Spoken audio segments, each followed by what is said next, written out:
Before we begin this incredible true story, please subscribe to our channel and press the bell icon so you never miss our emotional stories that touch the heart. The morning sun had barely risen. Over the grand palace, when Marcus took his position at the main entrance, he was a royal guard, a position he had earned through years of dedication and service. His uniform was pressed perfectly, his boots polished until they shined like mirrors, and his posture was as straight as the marble columns that surrounded him. Marcus was not just any guard. He was known throughout the palace as someone who took his duty seriously, someone who understood that being a royal guard meant more than just standing in one place. Marcus came from a simple family. His father had been a farmer, and his mother worked as a seamstress in the village.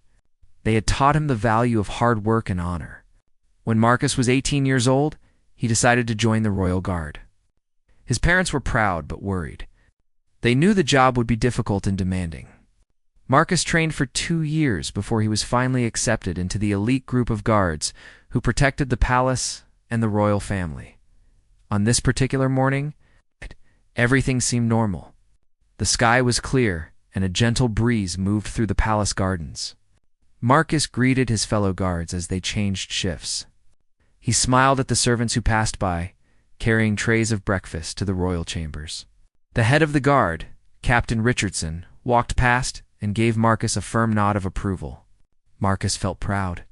He had been chosen to guard the main entrance during an important day when foreign dignitaries would be visiting the palace. As the hours passed, Marcus remained focused. He watched every person who approached the gates. He checked credentials carefully and made sure that only authorized individuals entered the palace grounds. Some guards would get tired or distracted, but not Marcus. He believed that every moment of his duty mattered. He often thought about what his father had told him before he left home. His father had said that a man's character is shown not when people are watching, but when they think no one is looking. Around midday, Marcus noticed something strange in the distance. Dark clouds were gathering on the horizon. They looked heavy and threatening. The weather report that morning had predicted sunny skies all day, but nature had its own plans. Marcus felt a drop of rain on his cheek, then another. Within minutes, the sky had turned gray, and the wind began to pick up. Other guards at different posts started to look nervous. Some of them glanced toward the covered areas nearby, clearly thinking about moving to shelter. The rain started slowly, just a light drizzle that seemed harmless. But Marcus knew from experience that this was just the beginning. He had grown up in the countryside, where sudden storms were common. He recognized the signs. The wind grew stronger, and the rain began to fall harder. Soon, it was pouring down in thick sheets. Thunder rumbled in the distance, growing louder with each passing moment. Lightning flashed across the dark sky, illuminating the palace in brief, bright moments. Marcus stood still. Water ran down his face and soaked through his uniform. His hat provided little protection against the downpour. He could feel the cold rain seeping into his boots, making his feet uncomfortable. His hands, which held his ceremonial rifle, were wet and cold, but he did not move from his position. He had been assigned to guard this entrance, and that was exactly what he would do. Other guards began to seek shelter. Marcus could see them moving to covered porches and doorways. No one would blame them. The storm was severe, and there was no immediate threat that required them to stand in such terrible weather. But Marcus thought differently. He believed that his duty did not change because of weather. If he was supposed to guard this entrance, then he would guard it whether the sun was shining or the rain was falling. The foreign dignitaries were already inside the palace, safe from the storm. Most of the servants had moved indoors as well. The palace grounds looked deserted, except for Marcus, who remained at his post like a statue. The rain came down so hard that it was difficult to see more than a few feet ahead. Thunder crashed overhead so loud that it shook the ground. Lightning struck somewhere nearby, and the smell of electricity filled the air. Marcus's body began to shiver from the cold. His uniform clung to his skin, heavy with water. His muscles ached from standing so still for so long. But inside his heart there was a warmth that the rain could not touch. It was the warmth of knowing he was doing what was right. His duty was not just about following orders. It was about honor, about being someone people could count on, about showing that promises matter even when keeping them is difficult. As the storm continued to rage, Marcus thought about why he had chosen this life. He remembered the day he first put on his uniform and took his oath. He had promised to protect and serve with honor and dignity. Those words meant something to him. They were not just words spoken in a ceremony. They were a commitment he had made to himself, to his family, and to everyone who depended on the royal guards to keep them safe. The afternoon grew darker as the storm intensified, but Marcus remained standing tall at his post, a solitary figure in the pouring rain. Inside the palace, life continued as usual. The royal family and their guests were enjoying a warm lunch in the grand dining hall. Crystal chandeliers sparkled above their heads, and the sound of pleasant conversation filled the room. Servants moved quietly between tables, making sure everyone had everything they needed. No one inside seemed particularly concerned about the storm outside. The palace was built to withstand any weather. Its thick stone walls kept the cold and rain far away. But there was one person who noticed what was happening outside. Princess Catherine, the youngest daughter of the king, had finished her lunch early and wandered toward a window that overlooked the main entrance. She was 17 years old, curious about the world, and often found formal dinners boring. She pressed her face against the glass, watching the rain fall in heavy curtains. That was when she saw him. At first, she could barely make out the figure through the rain, but as lightning flashed, she saw Marcus clearly.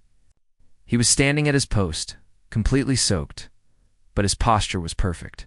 He had not moved to shelter like the other guards. Princess Catherine was stunned. She had grown up in the palace, surrounded by guards her whole life, but she had never really paid attention to what they did or why they did it. To her, they were just part of the background, like the furniture or the paintings on the walls. She watched Marcus for several minutes, fascinated by his dedication. The storm showed no signs of stopping, yet there he stood. She wondered what kind of person would do such a thing. Was he trying to impress someone? Was he afraid of getting in trouble if he left his post? Or was there something deeper, something she did not understand about duty and honor? Princess Catherine left the window and found her father's advisor, Lord Hampton, standing in the hallway. Lord Hampton was an older gentleman who had served the royal family for 40 years. He knew everything about palace protocol and the people who worked there. The princess approached him with urgency in her voice. She asked Lord Hampton why the guard at the main entrance was still standing in the terrible storm. She pointed toward the window, her face showing genuine concern. Lord Hampton walked to the window and looked out.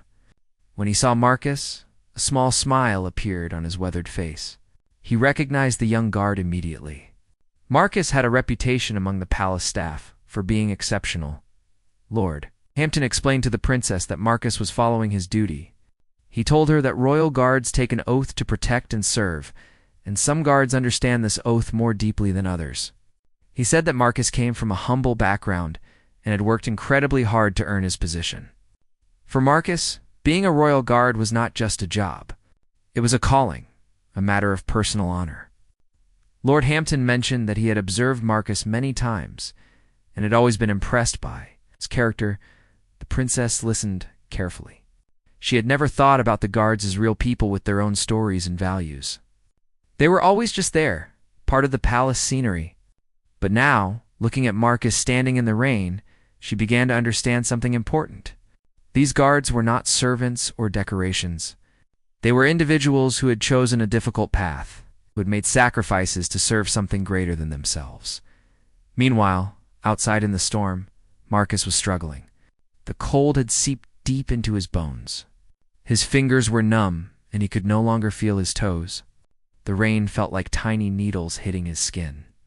Thunder continued to boom overhead, and the lightning was getting closer. Every flash was followed almost immediately by a deafening crash. Marcus knew this meant the heart of the storm was directly above him. His body wanted to move. Every instinct told him to seek shelter, to get warm and dry. But his mind was stronger than his body. He focused on his breathing, taking slow and steady breaths. He thought about his training, about all the times he had pushed through discomfort and pain. He thought about his parents and how proud they would be to see him standing firm in the face of adversity. A particularly bright flash of lightning struck a tree in the palace gardens. Less than 100 feet from where Marcus stood, the tree split with a terrible cracking sound, and flames briefly erupted before the rain put them out. Marcus felt his heart race. That had been dangerously close, but still, he did not move. He had made a commitment, and he would see it through.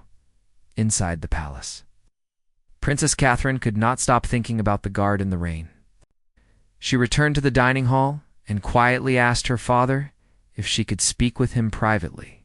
The king, a wise and kind man, excused himself from the table and followed his daughter to a quiet corner. She told him about Marcus and asked why someone was required to stand in such dangerous conditions. The king walked to the window and observed Marcus for a long moment. His expression became serious and thoughtful. He turned to his daughter and explained that no one had ordered Marcus to stand in the storm. The protocol actually allowed guards to seek reasonable shelter during severe weather as long as the palace remained secure. Marcus was choosing to stay at his post. This, the king said, was the difference between following orders and embodying principles. The king told his daughter that the kingdom needed people like Marcus. He explained that true leadership and service come from within, not from fear of punishment or hope of reward. Marcus was demonstrating something rare and precious in the modern world, a deep sense of personal responsibility and honor. The king said he would remember this day and this young guard who stood in the rain. As the storm continued its assault on the palace grounds, Marcus entered a state of mind that athletes sometimes call the zone. The physical discomfort was still there, but he had moved beyond it somehow. His thoughts became clear and calm. He was no longer fighting the rain or resisting the cold. He had accepted his situation and found peace within it. This was his duty. He was exactly where he was supposed to be. Marcus thought about his childhood and the lessons his parents had taught him. His father used to say that the true measure of a person is revealed in moments when no one is watching and nothing is easy. His mother always told him that dignity comes from within and cannot be given or taken away by circumstances.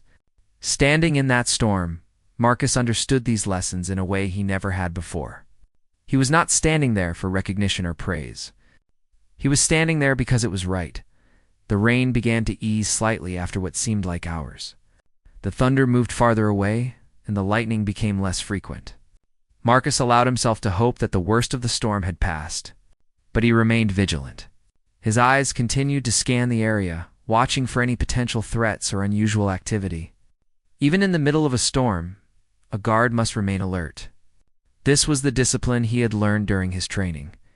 Back inside the palace, word about Marcus had spread among the staff. Servants whispered about the guard, who refused to leave his post. Some thought he was foolish, risking his health for no good reason. Others admired his dedication, but questioned whether it was necessary. A few understood that what Marcus was doing went beyond logic or practicality. He was making a statement about who he was and what he believed in. Captain Richardson, the head of the guard, heard about the situation and went to see for himself. He was a tough military man who had served in the army before joining the palace guard. He had seen many young guards come and go over the years. Some were looking for prestige, others for a steady paycheck. Few truly understood the deeper meaning of service. When Captain Richardson saw Marcus standing in the rain, his stern expression softened. He knew immediately that this was no ordinary guard. The captain stood inside the doorway, protected from the rain, and observed Marcus for several minutes. He noticed the perfect posture, despite the hours of standing. He saw the alert eyes that continued to watch the surroundings. He recognized the quiet strength that comes from inner conviction rather than external pressure. Captain Richardson had been doing this job for 20 years, and he could count on one hand the number of guards who possessed this quality. After watching for a while, Captain Richardson walked out into the rain. He approached Marcus slowly, his boots splashing through puddles that had formed on the stone pathway. When he reached Marcus, he stood beside him without saying anything at first. The two men stood together in the rain, one old and experienced, the other young and proving himself. Finally, the captain spoke. His voice was gruff, but filled with respect. He told Marcus that he had observed his dedication and was impressed. He said that Marcus was free to seek shelter if he wished, that no one would think less of him. The storm was severe, and Marcus had already proven his commitment beyond any reasonable expectation. But even as he said these words, the captain knew what Marcus's answer would be. He saw it in the young guard's eyes. Marcus thanked the captain politely, but said he would remain at his post until his shift ended or until he was directly ordered to leave. He explained that he had been assigned to guard this entrance, and that was what he intended to do. His voice was steady and calm, showing no hint of complaint or desire for sympathy. He was simply stating a fact about his commitment. Captain Richardson nodded slowly. He placed a hand on Marcus's shoulder, a gesture of respect between soldiers. He told Marcus that the palace and the kingdom were fortunate to have guards like him. Then, without another word, the captain turned and walked back toward the palace. As he went inside, he made a mental note to include this incident in his report to the king. Such dedication deserved to be recognized. The storm finally began to break. The heavy rain turned to a lighter drizzle, and patches of blue sky started to appear between the dark clouds. Sunlight broke through in golden beams, creating a strange and beautiful contrast with the remaining storm clouds. The thunder was now distant, rumbling somewhere far away. The worst was over. Marcus felt relief wash over him, but he did not relax his posture. His shift was not yet complete. He had 2 more hours to stand at his post. His body ached in ways he had never experienced before. His feet felt like blocks of ice, and his uniform was so wet that it added at least 20 pounds to his normal weight. But none of this mattered now. He had endured the storm, and he had maintained his duty. That was all that counted. As the sun emerged fully from behind the clouds, it cast a warm glow over the palace grounds. Steam began to rise from the wet stones and pathways. The gardens, which had looked dark and menacing during the storm, now sparkled with thousands of water droplets catching the sunlight. Birds emerged from their hiding places and began to sing again. Nature was celebrating the end of the storm. Marcus stood there, a figure both solitary and noble as the world around him transformed from gray to gold. He did not know that inside the palace, people were talking about him. He did not know that the princess had been watching him, or that the king had taken notice. He did not know that Captain Richardson had already decided to recommend him for commendation. Marcus knew only one thing for certain. He had done his duty, and he had done it with dignity. When Marcus's shift finally ended, another guard came to relieve him. The replacement guard looked at Marcus with a mixture of admiration and disbelief. Everyone in the guard station had heard what happened. The new guard asked Marcus if he was all right, and Marcus simply nodded. He saluted properly, gave his report about the quiet afternoon with no incidents to note, and then walked slowly toward the guard quarters. Each step was difficult. His legs felt stiff and heavy, and his wet boots made squelching sounds with every movement. Other guards who saw him in the hallways stopped and stared. Some offered words of encouragement or respect. A few patted him on the back as he passed. Marcus accepted their gestures with quiet grace, but he did not seek attention or praise. He was simply ready to get out of his wet uniform and rest. In the guard quarters, Marcus peeled off his soaked clothing with great difficulty. His fingers were so cold and stiff that he could barely work the buttons. When he finally stood in dry clothes, he felt an overwhelming sense of relief. His body began to warm up slowly. He wrapped himself in a blanket and sat on his bed, finally allowing himself to relax. The adrenaline that had kept him going began to fade, and exhaustion crashed over him like a wave. One of his fellow guards, a man named Thomas, brought him hot tea and some bread. Thomas had been a guard for 5 years and considered himself experienced, but he admitted that he could never have done what Marcus did. He asked Marcus why he had stayed in the storm when he could have sought shelter. Marcus thought about the question for a moment before answering. He explained that when he took his oath to become a royal guard, he promised to serve with honor and dignity. Those words meant something to him.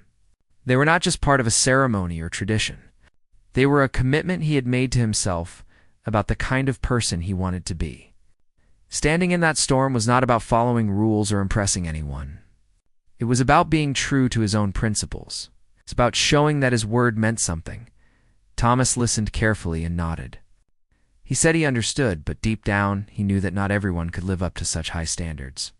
Marcus had something special inside him, a strength of character that was rare. Thomas left Marcus to rest. Feeling inspired by his friend's example, while Marcus rested in the guard quarters, the king was having a conversation with his advisors in the royal chamber. He had been thinking about Marcus all afternoon. The image of the young guard standing alone in the terrible storm had touched something deep within the king. He asked Lord Hampton to gather more information about Marcus's background and service record. Lord Hampton returned an hour later with a detailed report. He told the king that Marcus came from a farming family in the northern province. His father had served briefly in the military before returning to farming.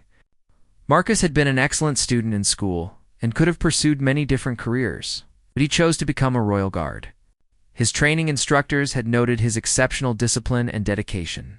In his 2 years of service, he had never been late, never complained about any assignment, and had received perfect marks on all his evaluations. The king listened to all of this with great interest. He believed that true nobility had nothing to do with birth or wealth. It came from character and actions. This young guard from a simple farming family had displayed more nobility in one afternoon than many people showed in a lifetime. The king made a decision. He would personally acknowledge Marcus's dedication. The next morning, Marcus woke up feeling sore, but recovered. His muscles ached, and he had developed a slight cold from standing in the rain for so long, but nothing serious. He dressed in his uniform and prepared for another day of duty. He expected the day to be like any other, but he was wrong. As Marcus walked through the palace corridors toward his assigned post, he was stopped by Captain Richardson. The captain informed him that his duties had been changed for the day. Instead of taking his usual post, Marcus was to report to the throne room at 10 o'clock. Marcus felt nervous.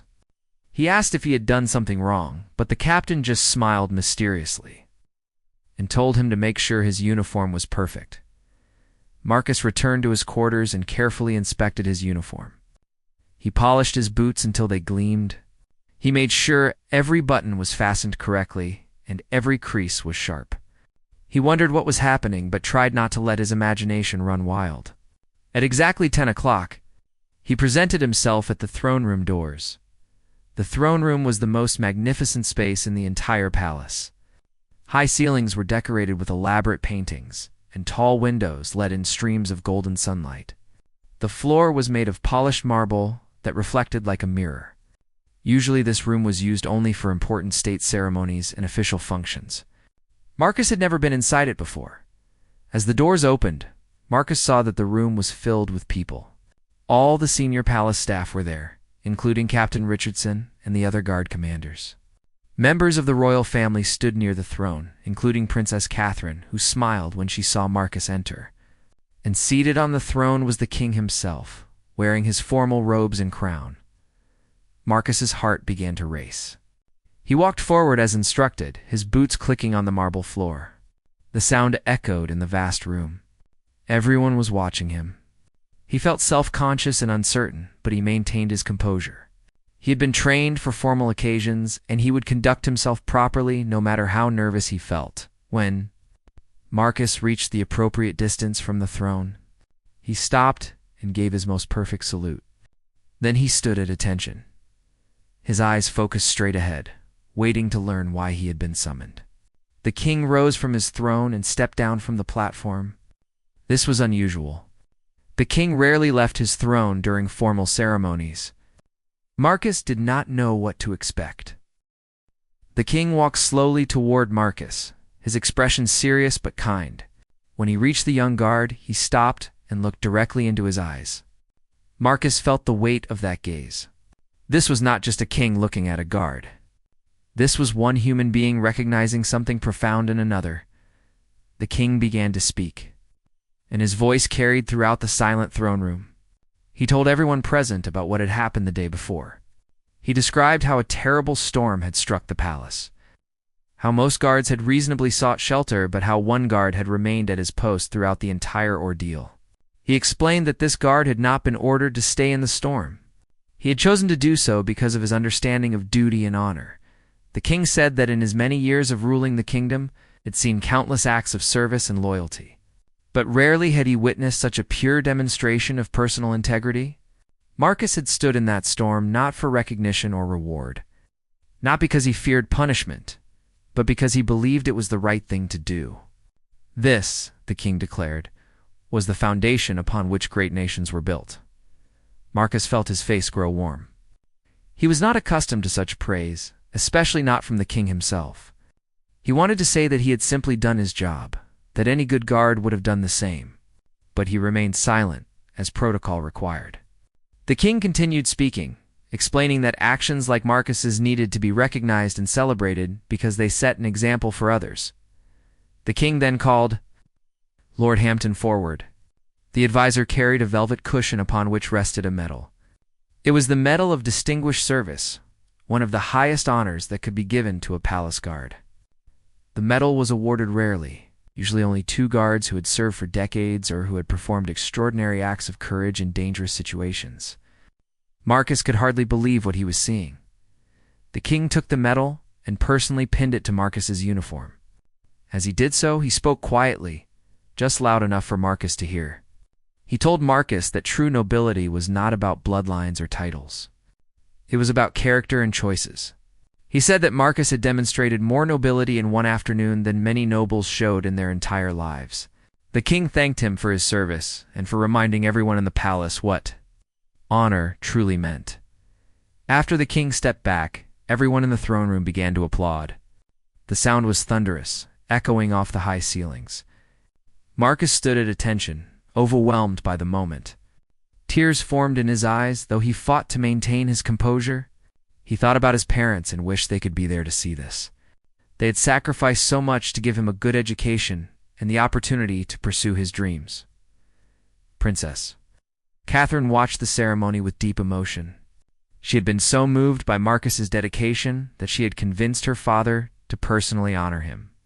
Seeing the young guard receive the medal filled her with a sense of satisfaction. She had learned something important from Marcus.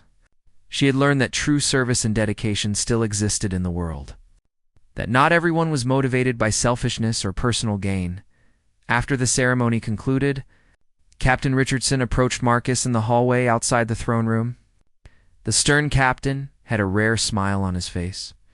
He shook Marcus's hand firmly and told him that in 20 years of leading the palace guard, he had never been more proud of one of his men. He said that Marcus represented everything the guard should be, and that his example would be taught to new recruits for years to come. Marcus finally found his voice. He thanked the captain for his kind words, but insisted that he had only done what any dedicated guard would do. The captain shook his head and disagreed.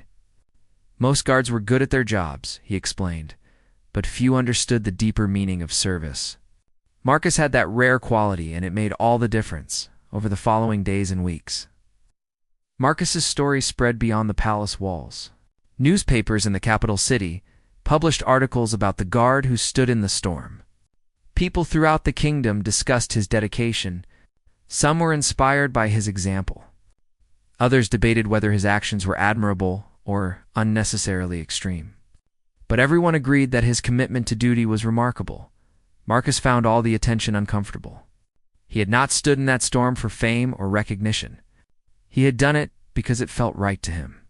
Now, everywhere he went in the palace, people wanted to talk to him, to hear his story, to ask him questions. He answered politely, but always tried to redirect attention away from himself. He insisted that he was just doing his job, that any good guard would have done the same, but the reality was that most people would not have done the same. Most people would have found a reasonable excuse to seek shelter. They would have convinced themselves that leaving their post was justified because of the extreme weather. This was not a criticism of them. It was simply human nature to seek comfort and safety. What made Marcus special was his ability to override that natural instinct in service of something he believed was more important. The other guards in the palace began to look at Marcus differently. Some saw him as a hero and tried to emulate his dedication. Others felt slightly intimidated, worried that they could never live up to such high standards. A few resented the attention he received, feeling that he had made them look bad by comparison. Marcus tried to treat everyone the same way he always had, with respect and friendliness. He never acted superior or used his newfound fame to gain advantages. Princess Catherine requested a private meeting with Marcus. This was highly unusual, as royal family members rarely spoke directly with guards except to give orders. Marcus was nervous as he was escorted to a private sitting room where the princess waited. She greeted him warmly and thanked him for what he had done. She explained that watching him stand in that storm had changed her perspective on many things. Princess Catherine told Marcus that she had grown up surrounded by luxury and privilege. Everything had always been easy for her. She had never had to struggle or sacrifice for anything. Watching him stand in that storm, she realized that she had never truly understood what dedication and commitment meant. She had seen duty as something imposed from outside, something people did because they had to. But Marcus had shown her that true duty comes from within, from personal choice and conviction. Marcus listened respectfully, unsure how to respond to such honesty from a princess. He finally said that everyone has their own path and their own way of serving. Her duty as a princess was different from his duty as a guard, but both were important. She would one day have responsibilities to the kingdom that he could never imagine. The important thing was not the specific role someone played, but the integrity they brought to that role. The princess smiled at his wisdom. She asked him about his background, his family, and how he had come to understand duty so deeply. Marcus told her about his parents, about growing up on a farm where hard work was necessary for survival.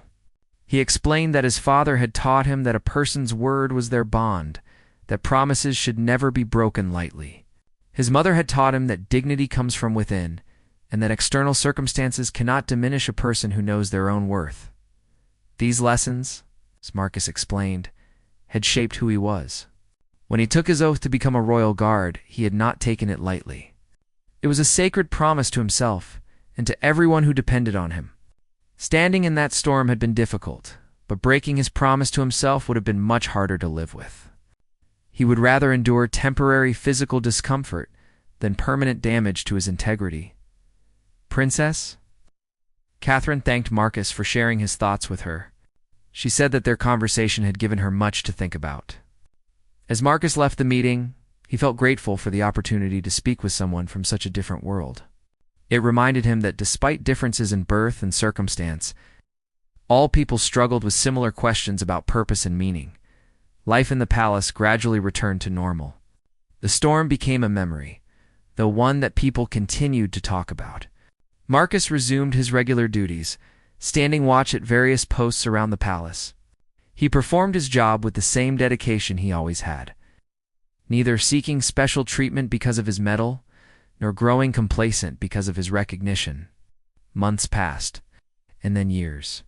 Marcus continued to serve in the royal guard, earning promotion after promotion through his consistent excellence. He never forgot the lesson of that stormy day.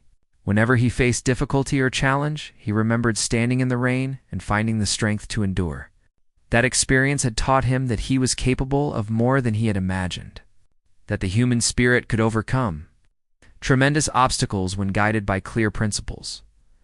Other young guards often sought Marcus's advice.